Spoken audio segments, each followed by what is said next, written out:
Gaza, 3 Palestiniens tués par des tirs israéliens, plus de 150 blessés.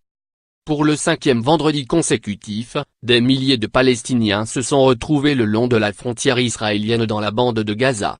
3 Palestiniens ont été tués par des tirs de soldats israéliens, a indiqué le ministère gazaoui de la Santé.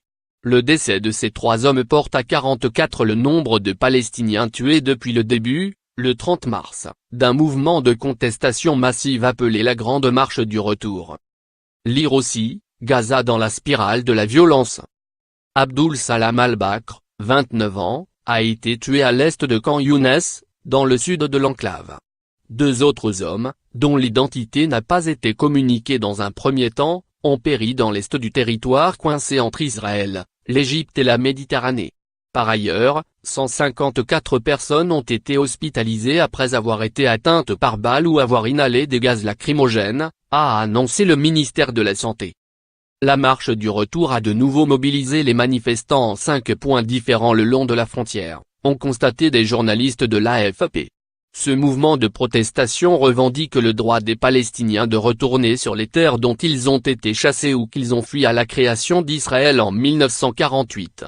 La mobilisation, qui doit culminer mi-mai, dénonce aussi le blocus imposé par Israël à Gaza pour contenir le mouvement islamiste Hamas, qui dirige sans partage l'enclave palestinienne et auquel Israël a livré 3 guerres depuis 2008.